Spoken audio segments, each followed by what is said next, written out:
Hello दोस्तों, तो welcome back to my YouTube channel. आप लोगों का एक बार फिर से स्वागत है हमारे चैनल में। हम आशा करते हैं आप लोग स्वस्थ होंगे, मस्त होंगे और पढ़ाई लिखाई में व्यस्त होंगे और आप लोगों की पढ़ाई लिखाई भी जबरदस्त चल रही होगी। तो हमारा चैप्टर चल रहा था cell the unit of life, जिसका हमने लेक्चर नंबर 2 रिकॉर्ड कर दिया है। आज की वीडियो में हम लेक्चर नंबर 3 को रिकॉर्ड कर रहे हैं। तो सबसे पहले इसमें हम देखेंगे यूकैरियोटिक सेल, इसके बाद बारी बारी से सभी टॉपिक को कवर करते चलेंगे।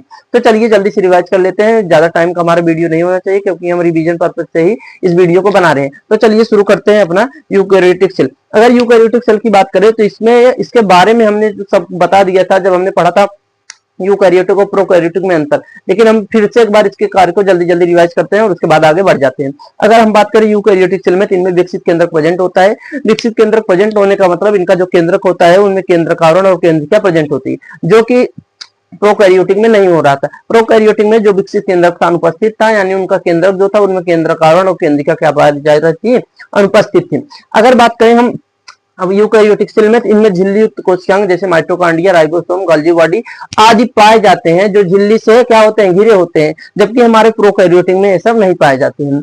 यूकैरियोटिक में हिस्टोन प्रोटीन प्रेजेंट होता है, प्रोकैरियोटिक में एब्सेंट होता है। अगर हम बात करें यूकैरियोटिक सेल के आनुवंशिक पदार्थ की, तो इसका जो आनुवंशिक पदार्थ होता है एक ऐसा होता है, रेखित होता है और डबल स्टैंडर्ड डीएनए होता है। यानी इसका जो डीएनए होता है, आनुवंशिक पदार्थ जो होता है वो कुछ ऐसा होता है, रेखित होता है, रेखित डीएनए होता है। जबकि हमारा जो ये ऐसे होता है, ठीक है। और जबकि हमारा जो वृत्ताकार डीएनए किसमें पाया जा रहा था, प्रोकैरियोटिक सेल में। इनका जो आनुवंशिक पदार्थ होता है ये रेखित डबल स्टैंडर्ड डीएनए होता है और गुणसूत्र के रूप में क्या होता है, व्यवस्थित होता है। और जो कहाँ प्रेजेंट होता है, केंद्रक के अंदर यानी केंद्रक में प्रेजेंट होता है। जबकि प्रोकैरियोटिक सेल का जो आनुवंशिक पदार्थ होता है वो कहाँ प्रेजेंट होता है, कोशिका द्रव्य में प्रेजेंट होता है। अगर हम बात करें यूकैरियोटिक सेल में, तो इसमें राइबोसोम का 70 एवं 80 दोनों प्रकार पाया जाता है। जबकि हमारा जो क्या था प्रोकैरियोटिक सेल था उसमें सिर्फ 70 प्रकार के पाए जाते हैं। लेकिन हमारी यूकैरियोटिक सेल में 70 और 80 दोनों प्रकार के राइबोसोम पाए जाते हैं। अगर बात करें यूकैरियोटिक सेल में, इसमें न्यूक्लियस के अतिरिक्त और कहाँ कहाँ केंद्रक पाए जाते हैं। केंद्रक में तो आनुवंशिक पदार्थ यानी डीएनए प्रेजेंट होता है, लेकिन इसके अलावा कहाँ प्रेजेंट होता है, तो न्यूक्लियस के अतिरिक्त यानी केंद्रक के अलावा माइटोकॉन्ड्रिया और प्लास्टिड यानी पादप कोशिका में, लवक में कहाँ प्रेजेंट होता है, क्या, डीएनए। अगर बात करें इसके एग्जाम्पल की, इसमें आपके प्रोटिस्टा, फंजाई, प्लांट और एनिमिलिया, इस चार जगत के जितने भी जीव हैं सब किसके अंतर्गत आते हैं, यूकैरियोटिक सेल के। ठीक है, तो ये रहा हमारे यूकैरियोटिक सेल के जल्दी जल्दी इंट्रोडक्शन। अब हम बात करते हैं आगे यूकैरियोटिक सेल के विस्तार में। तो यूकैरियोटिक सेल की बात करें तो यूकैरियोटिक सेल कितने प्रकार की होती है, दो प्रकार की। यूकैरियोटिक सेल में आप कितने प्रकार होते हैं, दो प्रकार। जो आपका प्लांट सेल होता है ये भी यूकैरियोटिक सेल में आता है यानी पादप कोशिका, और आपकी एनिमेलिया सेल यानी जो आपकी जंतु कोशिका होती है वो भी किसमें आती है, यूकैरियोटिक सेल। यानी दोनों यूकैरियोटिक सेल के प्रकार हैं। पादप कोशिका और जंतु कोशिका में अंतर की बात करें तो सबसे पहला अंतर यह है कि सभी पादप कोशिकाओं में सेल वाल यानी कोशिका भित्ति क्या होती है, प्रेजेंट होती है। जबकि आपकी बात करेंगे एनिमल सेल में यानी जंतु कोशिका में, तो जंतु कोशिका में अन्य सेल वाल क्या होती है, एब्सेंट होती है। यानी पादप कोशिका में कोशिका भित्ति पाई जाती है, जबकि एनिमल सेल यानी जंतु कोशिका में कोशिका भित्ति अनुपस्थित होती है।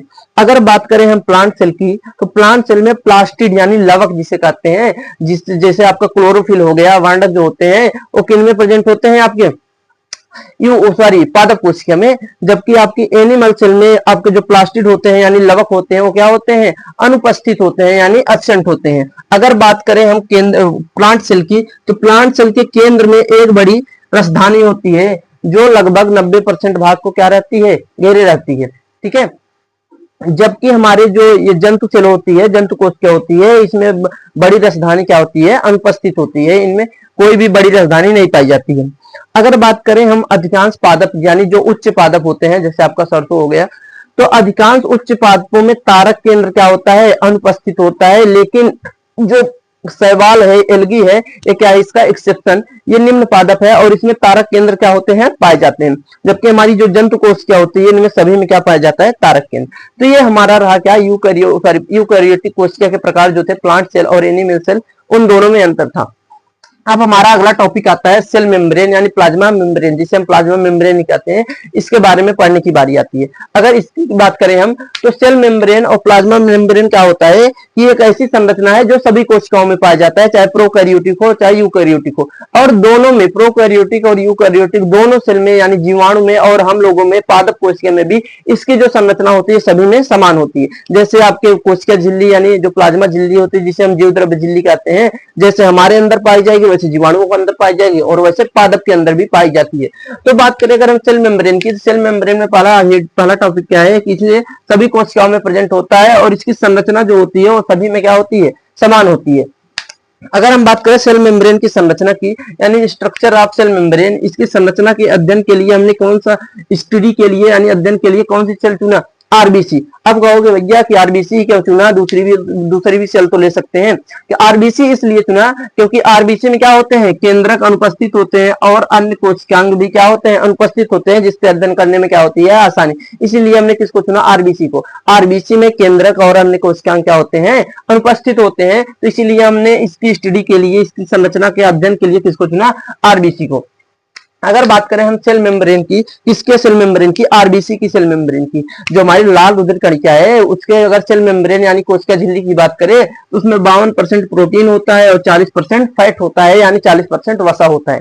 ये जो 40% और 52% हमारे आरबीसी में पाई जा रही है प्रोटीन और वसा, ये सभी जीव के जीव द्रव्य झिल्ली में अलग अलग हो सकती है, इसका प्रतिशत अलग अलग हो सकता है। ऐसा नहीं है कि अगर इसमें 52 है तो हमें भी 52 ही होगा और 40% फैट है तो 40% फैट ही होगा।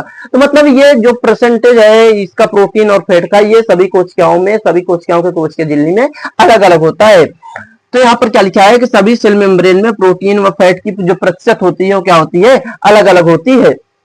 अब बात करें हम कोशिका झिल्ली के एक मॉडल की, जिसकी संरचना की एक मॉडल की, जिसे कहते हैं फ्लूइड मोज़ेक मॉडल, हिंदी में कहते हैं तरल किरमीर संरचना। तो तरल किरमीर संरचना की बात करें यानी फ्लूइड मोज़ेक मॉडल की, तो किसने दिया था, तो इसको सन 1972 ईस्वी में दो वैज्ञानिक सिंगर एंड निकोलसन ने दिया था। तो जो इसका फ्लूइड मोज़ेक मॉडल था, इसको सिंगर और निकोलसन ने कब दिया था, 1972 ईस्वी में। अगर हम बात करें रासायनिक रूप से कोशिका संरचना, जो कोशिका झिल्ली होती है इसकी संरचना किसकी बनी होती है, तो जो हमारी कोशिका झिल्ली होती है यानी प्लाज्मा झिल्ली होती है, ये रासायनिक रूप से आपकी किससे बनी होती है, लिपिड से बनी होती है, आपके प्रोटीन से बनी होती है और क्या होता है इसमें, शुगर। यानी इन तीन चीजों से मिलकर हमारी क्या बना होता है, कोशिका झिल्ली। अगर लिपिड की बात करें तो लिपिड में भी मुख्यतः फास्फोलिपिड पाया जाता है, ग्लाइकोलिपिड पाया जाता है और कोलेस्ट्रॉल पाया जाता है। ये जो कोलेस्ट्रॉल होता है, ये जो कोलेस्ट्रॉल होता है, ये भी एक प्रकार का लिपिड है और ये वनली किसमें पाया जाता है, एनिमल सेल में, सॉरी एक इनमें पाया जाता है only prokaryotic, sorry eukaryotic cell में, वनली यूकैरियोटिक सेल में प्रेजेंट होता है। जो कोलेस्ट्रॉल होता है और ये किनमें से प्रेजेंट होता है, आपके यूकैरियोटिक सेल में, ये प्रोकैरियोटिक में नहीं पाया जाता है। अगर हम प्रोटीन की बात करें तो इसमें प्रोटीन को दो प्रकार में बांटा गया है। किसके आधार पर यह भी पूछ लिया जाता है कि इसमें जो प्रोटीन है कितने प्रकार की है, दो प्रकार की है। एक को कहते हैं पेरिफेरल प्रोटीन और दूसरे को कहते हैं इंटीग्रल प्रोटीन, यानी इसे कहते हैं परिधि प्रोटीन और इसे कहते हैं अंगभूत प्रोटीन। तो इनको अंगभूत और परिधि में क्यों बांटा गया, किसके आधार पर बांटा गया, तो इन दोनों को जो नाम दिया गया है इनके अलग होने यानी कोशिका झिल्ली से पृथक करने की सुविधा के आधार पर इसको बांटा गया है दो भागों में, पेरिफेरल और इंटीग्रल प्रोटीन में। और इसमें शुगर की बात करें तो कार्बोहाइड्रेट होता है। अब यहाँ पर देखिए ये हमारा है, मान लीजिए संरचना किसकी, कोशिका झिल्ली की, जीव द्रव्य झिल्ली की। तो ये हमारी संरचना है। इसमें ये देखिए जो लाल कलर से बना है ये वसा है। तो इसमें वसा की दुई परत पाई जाती है, यहाँ लिखा है वसा दुई परत। देखो एक ऊपर परत है एक नीचे परत है। तो इसमें वसा क्या होती है, दो प्रकार की होती है, दो परत में होती है, तो इसे कहते हैं वसा दुई परत। अगर हम बात करें इनकी, ये जो नीले नीले दिखाई दे रहे हैं यही आपके क्या है, प्रोटीन। तो जो प्रोटीन कोशिका झिल्ली के किनारे पर उपस्थित होते हैं और जिन्हें आसानी से अलग किया जा सकता है उन्हें कहते हैं पेरिफेरल प्रोटीन। जो प्रोटीन कोशिका झिल्ली के किनारे पर उपस्थित होते हैं तो ये आसानी से अलग हो जाएंगे और वे आसानी से अलग हो जाते हैं, उन्हें क्या कहते हैं, पेरिफेरल यानी परिधीय प्रोटीन कहते हैं। अगर बात करें इस प्रोटीन को तो आप इसको देखेंगे कि ये पूरी तरह कोशिका झिल्ली में क्या हुआ है, धसा हुआ है। तो वह प्रोटीन जो कोशिका झिल्ली में आंशिक या पूरी तरीके से धसा होता है और जिसको अलग करने बहुत मुश्किल होता है, उसे कहते हैं इंटीग्रल प्रोटीन, यानी अंगभूत प्रोटीन कहते हैं। तो इसी के आधार पर, इनको अलग करने के आधार पर, जो परिध पे उपस्थित था, जो किनारे पर उपस्थित था, वो जल्दी अलग हो जा रहा था तो उसको पेरिफेरल प्रोटीन कह दिए, और जो आंशिक रूप से या पूर्ण रूप से धंसा होता था तो उसको अलग करने में कठिनाई होती थी, तो उसको क्या कह दिया, इंटीग्रल प्रोटीन। इंटीग्रल का मतलब क्या होता है, एक अंगभूत प्रोटीन होता है, और पेरिफेरल का मतलब क्या होता है, परिधि। तो नाम से ही क्लियर है, परिधि मतलब जो परिधि पर उपस्थित होगा। अगर हम बात करें इस जो आपका ये जो प्रोटीन है, इससे जो संरचना जुड़ी है, इसे कहते हैं शर्करा। यही आपकी क्या है, शर्करा है, जो कार्बोहाइड्रेट होती है। तो यही आपकी ये जो लाल कलर की संरचना है, ये क्या है, शर्करा है। और शर्करा कहाँ उपस्थित होती है, ये बही क्षेत्र में उपस्थित होती है। ये कहाँ उपस्थित होती है, बही क्षेत्र में उपस्थित होती है, बही क्षेत्र में प्रेजेंट होती है, ऐसा आपकी एनसीईआरटी लिखती है। तो शर्करा कहाँ प्रेजेंट होती है, बही क्षेत्र में उपस्थित होती है, और ये कोशिकाओं के पहचानने और उनको जोड़ने में क्या करती है, मदद करती है। और बात करें अगर वसा की, तो वसा में देखिए यहाँ पर हमने एक वसा को लिया है और इसके बारे में बताया है। ये है आपकी वसा, एक वसा। वसा का ये जो ऊपर वाला भाग होता है, ये वसा का सिर है, और जो ये नीचे वाला भाग है, ये वसा की पूंछ है। इसका जो सिर होता है वो ध्रुवी होता है, और जो वसा का ये पूंछ होता है ये अध्रुवी होता है। जो इसका सिर देखेंगे आप, सिर देखेंगे तो ये सतह पर प्रेजेंट है। इधर देखिए, इस पर सतह पर, इसका सिर इस सतह पर प्रेजेंट है, और इसका सिर इस सतह पर प्रेजेंट है। तो इसका जो ध्रुवी सिर होता है, ये कहाँ प्रेजेंट होता है, सतह पर प्रेजेंट होता है। जबकि इसकी जो पूंछ होती है वो कैसी होती है, अध्रुवी होती है, और ये भीतर की ओर होती है। देखिए, इसका पूंछ भीतर की तरफ है, इसकी पूंछ भीतर की तरफ है। तो इसकी पूंछ अध्रुवी होती है, और कहाँ होती है, भीतर की ओर प्रेजेंट होती है। और जो इसकी पूंछ होती है वो किससे बनी होती है, वसी अम्ल की बनी होती है। तो ये हमारा रहा लेक्चर नंबर 3। अभी इसमें इसका कुछ पार्ट बाकी है, अभी उसको हम रिकॉर्डेड कर देंगे, ठीक है।